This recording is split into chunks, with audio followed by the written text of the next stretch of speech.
Estamos aqui ainda, firme e forte. Bom, Deus abençoe você e sua mãe aí. Amém. E você, está tudo bem por aí? Tudo bem, graças a Deus. Graças a Deus. A cidade que eu estou morando tem 2.100 habitantes, mais ou menos. Então você já pode pegar um Nossa senhora. E um índice é 35, 40, uai. Uai, isso tá vendo? Tá uma megalópole perto aqui. É. Ó, 7,22,5. A média entre 5 e 10. Aí, dona Marianja faz oração pra gente. Faço.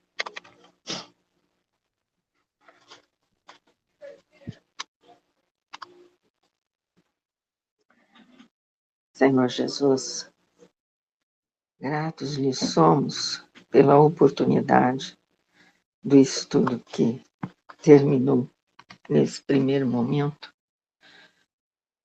e mais grato ainda por podermos continuar esse bate-papo entre amigos, essas descobertas, esse estudo tão rico para cada um de nós. Obrigada, Jesus. Que a tua luz nos ilumine, nos dê forças para continuarmos assíduos, participando com empenho, com vontade. E assim podendo também doarmos um pouquinho de nós, dos nossos corações, em benefício daqueles que necessitam. E assim, com a prece que nos ensinaste, damos por início a segunda parte dos nossos estudos. Pai nosso que estás em toda parte, santificado seja, Senhor, o teu nome. Venha a nós o teu reino de amor e de bondade. Seja feita a tua vontade, Pai, assim na terra como em todos os mundos habitados.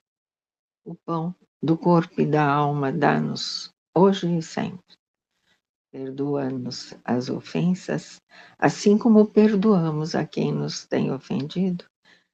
E não nos deixes, Pai, cairmos em tentações e livra-nos de todos os males, tanto materiais quanto espirituais, pois teu é o reino, o poder, a luz e a verdade.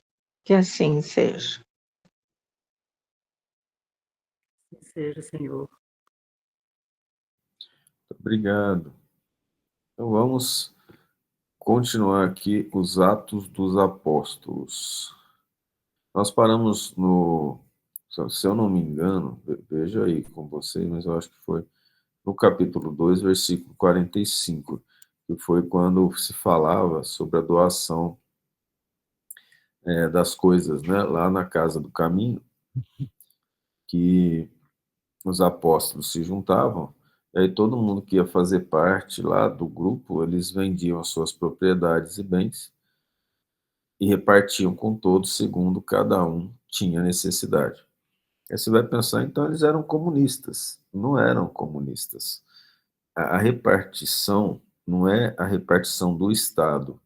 É precisando, todos lá tinham a missão de trabalhar pelo bem, e a busca da sobrevivência era secundário porque Deus proveria.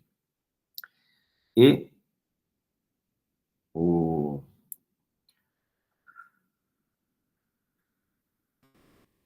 o levar o pão espiritual às pessoas era a principal atividade.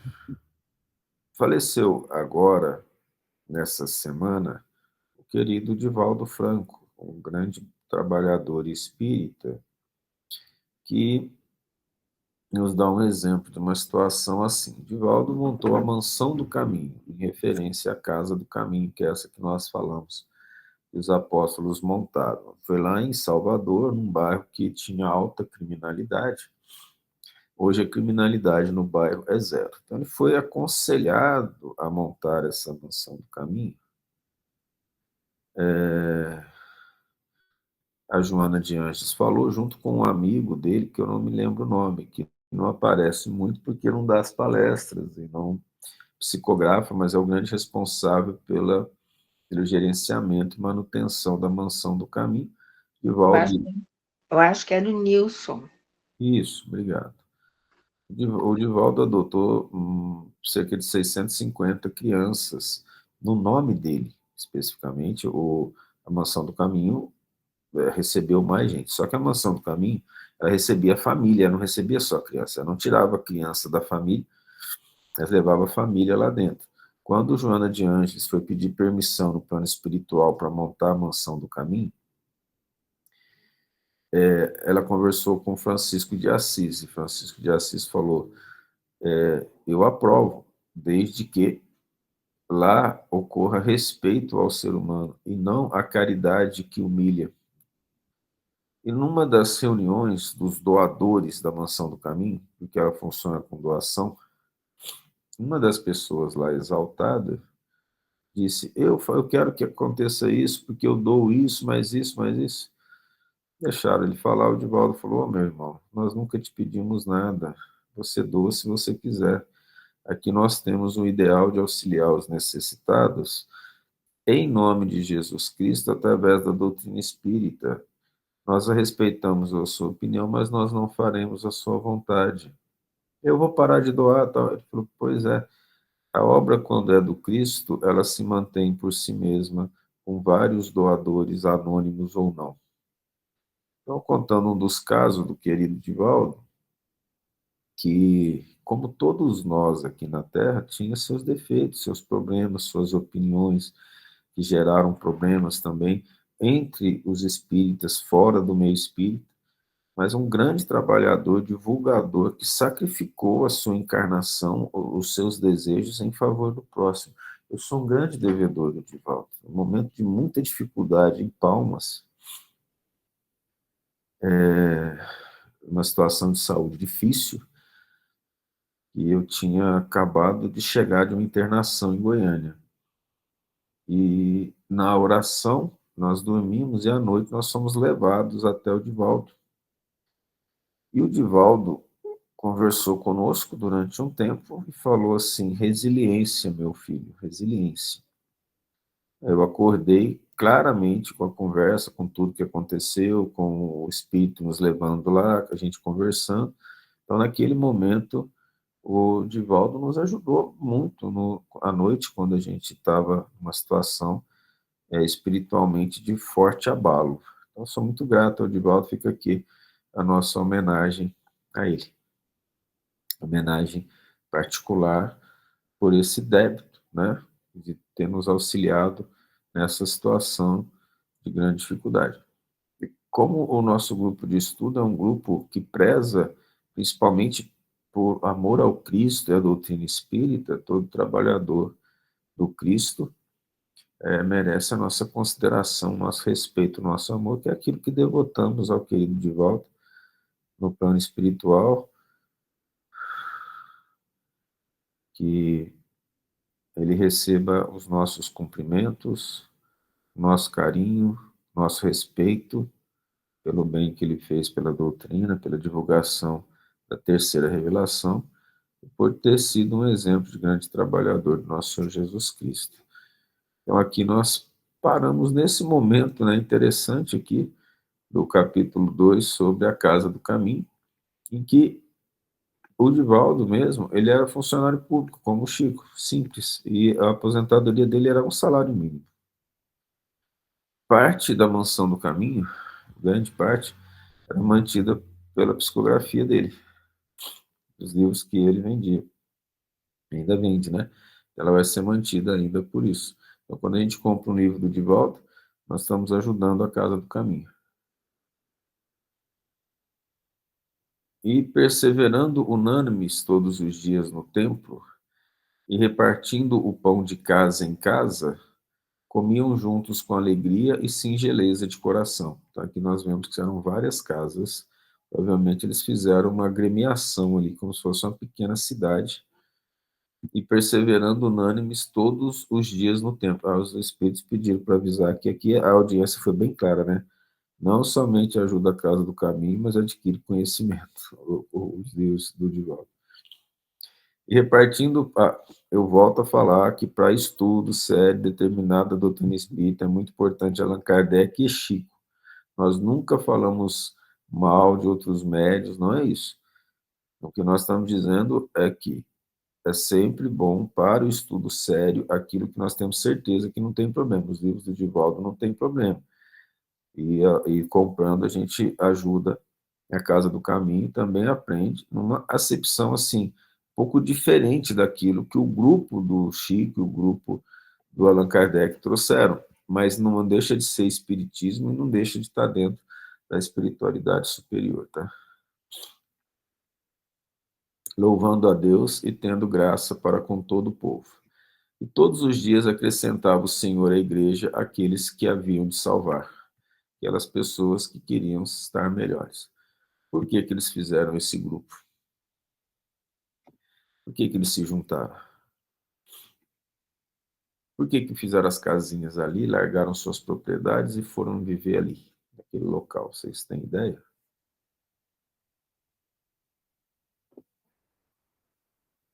A Terra é um planeta cuja coloração é escura devido às vibrações da inferioridade dos seres que a habitam, nós. Naquela época era pior. Então, os grupos do bem precisavam se unir em regiões específicas para adquirirem força, que é a continuação do que nós falamos no estudo passado. O médium requer um local, um momento de recuperação das energias devido à doação das energias íntimas, tanto orgânicas quanto espirituais. Eles saíam para pregar, levavam a palavra, viajavam, se desgastavam, eram médiums muito mais potentes do que nós somos, muito mais desenvolvidos do que nós, doavam para as pessoas em situações até piores do que as de hoje, por causa da situação mais primitiva do planeta, e precisavam retornar para abastecer, para buscar energias. Por isso a importância das igrejas, dos templos. As pessoas do bem precisam aprender a se reunir para que os bons espíritos possam ter condições de auxiliar a recuperação das energias no trabalho do bem. Porque esparso é muito difícil, é muito complicado.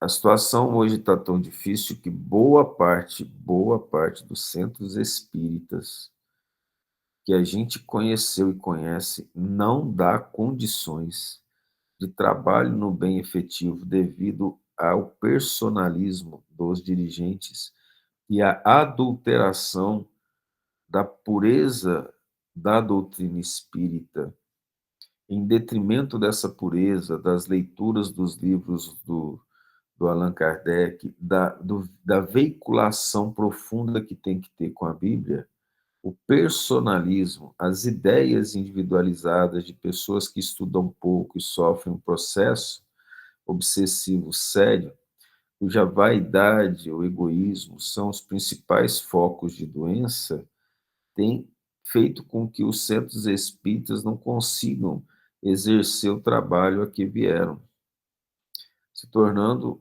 pontos de desagregação. Ao invés de ser um ponto de união do bem, ele passa a desagregar, gerando situações gravíssimas. Uma cidade que eu morei, eu fui em todos os centros espíritas da cidade, sem exceção. Só havia o menos pior. Nesse menos pior, nós ouvimos palestras em que o palestrante jogava uma carga vibratória de raiva, de tensão, falando da própria opinião, ao invés de falar da doutrina espírita, de forma muito grave, que prejudicou boa parte dos ouvintes ali. Uma cidade inteira com mais de 600 espíritas, nenhum deles estava sem um processo obsessivo grave, doente. Então, cabe aos trabalhadores do bem se unirem em pequenos grupos, nos lares, em reuniões constantes, chá da tarde, almoço, em auxílio de si mesmos para a recuperação das energias, para buscar o trabalho do bem, assim como foi feito lá na mansão do caminho, lá na casa do caminho dos apóstolos. Por isso que eles precisavam se reunir. Ali era um centro, um foco de luz que ia levar luz e energia para as trevas que envolviam aquela região. No caso de Paulo, saiu até pelo mundo conhecido, vamos dizer assim, e precisava recuperar. Paulo voltava constantemente às igrejas que ele montava para a recuperação das energias, para poder continuar o trabalho. Os outros iam e faziam viagens menos longas, outros mais longas, como o caso do caminho de São Tiago de Compostela, porque o apóstolo Tiago fez aquele caminho levando a palavra do Cristo, levando o evangelho aos necessitados. É muito importante que os trabalhadores do bem se unam, porque as situações de dificuldade para o trabalhador do bem começa dentro de casa, na própria família. Aqueles que não compactuam com o bem geram desequilíbrios profundos no ambiente, necessitando que essas pessoas procurem amizade, centros espíritas sérios, templos sérios, amigos sinceros com ideais semelhantes para a recuperação das energias. De outra forma, é muito difícil continuar, porque a gente vai sendo atacado por todos os pontos. Nós acabamos sendo, no trabalho do bem, não porque somos melhores, mas pela vontade de fazermos o melhor, sendo os alvos dos inimigos do Cristo, que continuam e ainda existem na Terra. O reino dos céus, o reino de Deus ainda não está na Terra. O Cristo disse, meu reino ainda não é deste mundo, e ainda não chegou. Se alguém acha que chegou, está em processo de ilusão sério. É necessidade de buscarmos sermos melhores, compreensivos, perdoarmos, não é ficarmos contra quem nos ataca, é desejar o bem, é mostrar outra face, é orar pelos inimigos, mas nós também temos que ser inteligentes o suficiente para saber que sozinho a gente não consegue. Nós precisamos de ajuda, nós precisamos nos ligar às pessoas que fazem o bem, que querem fazer o bem. Não precisa abandonar a casa, se não for um caso extremo de necessidade, mas de saber buscar isso em momentos, pelo menos uma, duas vezes na semana. As pessoas que têm ideal do bem precisam saber se encontrar, trocar boas ideias para que os espíritos do bem possam se reunir nesse local, auxiliar, renovar as energias e preparar para a continuação dos trabalhos. É isso que a gente viu aqui. Sempre louvando a Deus e tendo graça para com todo o povo, ou seja, para todo mundo. E todos os dias acrescentava o Senhor à igreja aqueles que se haviam de salvar. Hoje não tem isso muito mais, não. Hoje, sim, 1 ano, 2 anos, 1 ou 2 pessoas entrarem com boa vontade de fazer o bem, é muito, é muito. As facilidades da terra hoje, elas geram mordomias em disputas absurdas da pessoa com a sociedade para poder ter os prazeres da vida moderna. O bem-estar material fala muito alto, cegando as pessoas, colocando em volta delas uma nuvem de ilusão de que o bem-estar material gera felicidade. Não somente não gera, como a busca incessante disso gera um mal-estar espiritual. Aí vocês entendem agora esse versículo. Por isso que vendiam as suas propriedades e bens e repartiam com todos, segundo cada um tinha necessidade, para que a ilusão dos bens materiais não tolhesse o desejo dos bens espirituais. Olha aqui, e todos os que criam estavam juntos e tinham tudo em comum. Então, aqueles que acreditavam que tinham os ideais em comum, eles estavam juntos para reforçar esses ideais. Ficou alguma dúvida ou alguma coisa não clara nessa interpretação, ou outra interpretação associada, ou desassociada, não tem problema, o importante é comentarmos.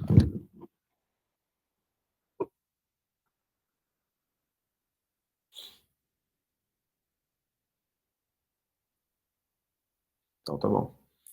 Capítulo 3 de Atos dos Apóstolos. E Pedro e João subiam juntos ao templo à hora da oração, a nona. E foi trazido um homem que desde o ventre de sua mãe era coxo, manco, né? Nasceu manco, o qual cada dia punham à porta do templo, chamada Formosa, para pedir esmolas aos que entravam no templo. Tá interessante, né? Naquela época, a gente não tinha SUS, não tinha ajuda do governo, o indivíduo não tinha como trabalhar, ele não tinha como comer, a não ser que ele fosse filho de rico. Mas aí ele foi lá pedir esmola para sobreviver. O qual, vendo Pedro e João, que iam entrando no templo, pediu que lhe dessem uma esmola. E Pedro, com João, fitando os olhos nele, disse: Olha para nós. E olhou para eles, esperando receber deles alguma coisa. E disse Pedro: Não tenho prata nem ouro, mas o que tenho, isso te dou. Em nome de Jesus Cristo, o Nazareno, levanta-te e anda. Ambos estavam assessorados por espíritos superiores, tinham um grande poder mediúnico associado a eles, e estavam ali para fazer a vontade de Deus. Evidentemente, os espíritos falaram: aquele homem ali que está pedindo esmola merece ser curado. Eles não faziam isso porque estava na cabeça deles, né? Ou por prepotência. Eles estavam sendo direcionados por bons espíritos que eles chamavam do Espírito Santo. Eram vários espíritos. Então, cada um tinha o seu mentor. Mas o conjunto desses espíritos, para não ficar dando nome, eles chamaram de Espírito Santo. E tomando-o pela mão direita, o levantou. E logo os seus pés e artelhos se firmaram. Saltando ele, pôs-se em pé e andou. E entrou com eles no templo, andando e saltando e louvando a Deus. Vocês entendem a profundidade disso. Agora, veja a importância disso. Em nome de Jesus Cristo, o Nazareno. Vocês imaginam como é que estavam os fariseus, né? Nessa situação toda lá. E todo o povo viu andar e louvar a Deus. E conheciam-no, que era ele o que se assentava a pedir esmola à porta formosa do templo. E ficaram cheios de pasmo e assombro pelo que lhe acontecera. E apegando-se o coxo, que fora curado, a Pedro e João, todo o povo correu atônito para junto deles, ao pórtico chamado de Salomão. Tinha vários portões no templo de Salomão, né? Cada um tinha um nome. O de Salomão, ao que nos parece, se eu não me engano, era a porta principal. E Pedro, vendo isso, disse ao povo: Homens israelitas, por que vos maravilhais disso? Ou por que olhais tanto para nós, como se por nosso próprio poder ou santidade o fizéssemos andar? Veja a importância disso para todo médium, ó, o que o Pedro vai falar. O Deus de Abraão e de Isaac e de Jacó, o Deus de nossos pais, glorificou seu Filho Jesus, a quem vos entregastes e perante a face de Pilatos negastes. Ele está falando para aquele mesmo povo que negou o Cristo, que viu o milagre. Cristo foi embora, mas as ações dele permaneceu através dos seus discípulos e apóstolos, quando ele julgava que devia ser solto. Mas vós negastes o santo e o justo, e pedistes que vos desse um homicida. E matastes o príncipe da vida, ao qual Deus ressuscitou dos mortos, do que nós somos testemunhas. E pela fé no seu nome, o seu nome fortaleceu a este que vedes e conheceis. E a fé que vem por ele deu a este perfeita saúde na presença de todos vós. Veja que Pedro não para de falar do Cristo e coloca para Cristo todo esse poder e essa vontade, assim como Cristo falava do Pai. Só faço as mesmas obras, as obras porque o Pai me permite. E agora, irmãos, eu sei que o fizestes por ignorância, como também os vossos príncipes. Olha que interessante. Pedro perdoou. Pai, perdoa-lhes, eles não sabem o que fazem. Pedro havia entendido que era por ignorância. Claro que havia os maldosos que sabiam que o Cristo era o Cristo, mas não queriam atender, né? Mas Deus assim cumpriu o que já dantes havia anunciado pela boca de todos os seus profetas, que o Cristo havia de padecer. Arrependei-vos, pois, e convertei-vos para que sejam apagados os vossos pecados. Então vai. Primeiro, se arrepende. Arrependeu? Não resolveu o problema, apenas você tomou um novo caminho. Nesse novo caminho, você precisa pegar o passado e resgatar o passado, convertendo o seu íntimo daquilo que você era para um novo ser. Então você já começa a trabalhar pelo bem, porque no trabalho pelo bem você efetiva o arrependimento. Quando vierem os tempos de refrigério pela presença do Senhor. No momento que eu me arrependo, trabalho pelo bem, a minha alma, o meu ser melhora e eu começo a sentir felicidade.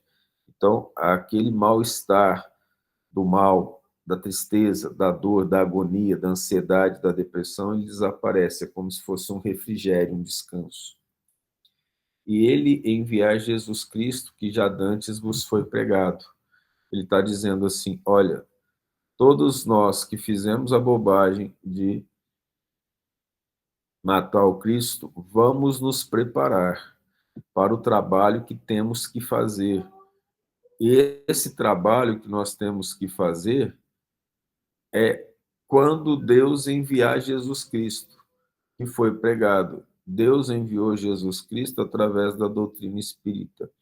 Boa parte desses espíritos que estavam lá, vamos pegar um exemplo, o Emmanuel, que era Públio Lentulus, ficou na Terra, não voltou para o planeta dele, lá de Capela, e trabalhou ardentemente até o Cristo vir, ou seja, até a doutrina espírita vir. Então, essas pessoas começaram a trabalhar de acordo com a necessidade de cada um, fortemente, para que o Cristo retornasse. Então, começa ali, depois da morte do Cristo, todo o trabalho necessário, toda a preparação necessária para os missionários que viriam no resgate dos seus próprios débitos, exemplificar e trabalhar para que a terceira revelação se fizesse realidade entre nós. Então, passa a ter um grupo de espíritos liderados pelo Espírito da Verdade, pelo Cristo, se preparando ali, se reorganizando para a redenção de si mesmos, enquanto eles se redimiam, depois que se arrependiam, eles estavam preparando o terreno para que a doutrina espírita viesse ao mundo, que é o retorno inicial do Cristo, ou seja, o retorno dos ensinamentos do Cristo na sua maior pureza. O qual convém que o céu contém até os tempos da restauração de todas as coisas, das quais Deus falou pela boca de todos os seus santos profetas desde o princípio do mundo. Porque Moisés disse aos pais: o Senhor vosso Deus levantará dentre vós um profeta semelhante a mim, e a ele ouvireis em tudo quanto vos disser. Essa aqui é a profecia da vinda do Cristo. Começa com Moisés falando disso. Depois Isaías, Samuel e vários outros profetas falaram sobre a vinda do Cristo. Inclusive, os Salmos de Davi tem um salmo inteiro, agora eu me esqueci qual, mas é da minha interpretação, tá? Fala o tempo todo do Cristo, da vinda do Cristo. Então, vários salmos falam, Davi falava muito, Salomão fala em Provérbios da vinda do Cristo. E acontecerá que toda alma que não escutar esse profeta será exterminada dentre o povo. É claro que não tem jeito de exterminar a alma, né, gente? Ele vai ser retirado dali. E também todos os profetas, desde Samuel, e todos quantos depois têm falado, já dantes anunciaram esses dias.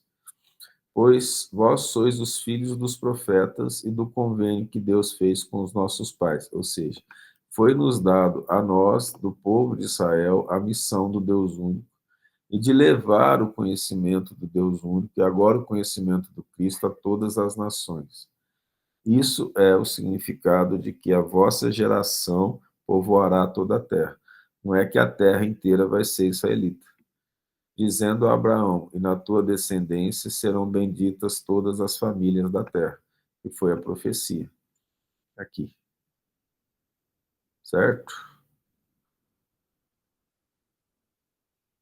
Ressuscitando Deus a seu Filho Jesus, primeiro o enviou a vós, para que nisso vos abençoasse e vos desviasse a cada um das vossas maldades.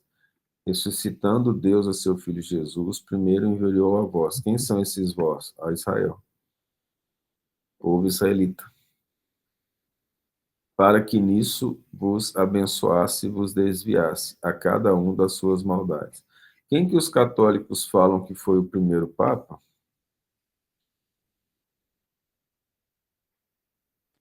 Pedro. Por que que Pedro foi lá no templo de Salomão judeu como Papa? Então, um questionamento. Se as pessoas lessem com entendimento a Bíblia, entenderiam que muito do que se fala não tem a ver com a verdade, não é mesmo? Ou a Igreja Católica não existia nessa época. Nesse momento existia, naquela região, os judeus, os israelitas com a religião deles, os romanos que dominavam aquilo, tinham os bispos. Os bispos eram os sacerdotes que ensinavam sobre os deuses romanos. Roma, quando se uniu, aceitou o cristianismo, então colocou seus bispos católicos romanos como aqueles que eram os intérpretes das verdades do Cristo, juntando então parte da religião romana com parte da religião dos discípulos do Cristo, formando a Igreja Católica Romana. O próprio nome já indica que a situação estava numa derrocada. Quem perseguiu os cristãos e mandou para a arena? Não foi Roma? Então, católica, dos templos dos bispos dos deuses, apostólica, religião dos apóstolos, romana, do governo. Então, o próprio nome já indicava a origem e também a derrocada, compreende a situação? Não obstante todo o respeito que devemos aos irmãos católicos e à Igreja Católica, por deixar para a gente a Bíblia, o Novo Testamento, e ter segurado de uma maneira importante esses conhecimentos agora, ela se perverteu no início em que houve uma união do Estado, os interesses do Estado de poder e financeiro, com o cristianismo, que se deixou naquele momento, já corrupto, a se juntar com o poder temporal. Se a pessoa lê a Bíblia, você imagina o indivíduo começa a ler a Bíblia, chega lá para o padre, mas padre, lá nos Atos dos Apóstolos, capítulo 3, Pedro foi lá no templo, assim como Papa, né? Coisa engraçada. Então você vê que a gente, quando a gente não lê, a gente aceita. A gente aceita as ideias dos outros que são repassadas como incertezas e como informações que elas se destacam do que é verdade, sendo, portanto, falsidade, porque a gente não leu de maneira correta, não interpretou. Aqui mesmo, na leitura dos Atos, na leitura da Bíblia, a gente vai compreender que as falhas são muito grandes em termos de reorganização, né, desse processo do cristianismo. Não obstante, hoje nós temos a bênção de conhecer o Cristo em detalhes trazidos por aqueles mesmos arrependidos da época, que, através dos seus trabalhos, tanto na área científica quanto religiosa e filosófica, deram a possibilidade de podermos hoje interpretar a vida através dos conceitos reencarnacionistas, mas, acima de tudo, de caridade e amor ao próximo que o Cristo nos trouxe. Algum comentário?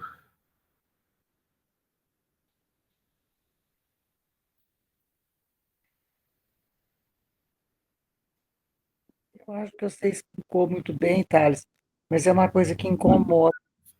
Sempre me incomodou essa história de católica, apostólica, romana. Eu nunca aceitei direito isso, mas hoje, te escutando falar, eu entendi. Muito obrigada, gratidão por seus ensinamentos, viu? Muito bom. Ah, são os bons espíritos que conduzem. É, pode parar de modéstia. Vocês, Hum, portanto, sabem ensinar muito. Ainda continuo dizendo que são eles. Dona Beth, faz a oração final para nós. Deus nos ampare até quarta, sexta ou domingo para todos. Recebam um carinho dos bons espíritos, o amor deles que vem em nome de Jesus. Penetre os corações e o lar de cada um, para que o trabalho no bem não pare, para que o nosso trabalho singelo, simples, de levar o Cristo, de falar sobre o Cristo, de sorrir e levar amor às pessoas, jamais cesse. Até o próximo encontro. Dona Beth termina para a gente, pode ser? Seja, pode. Então, depois de tanta explicação, de tanto esclarecer a gente das dúvidas, das ansiedades que a gente tem em relação à igreja, em relação à espiritualidade, só temos que agradecer a Jesus por esse grupo tão querido, tão amigo, né?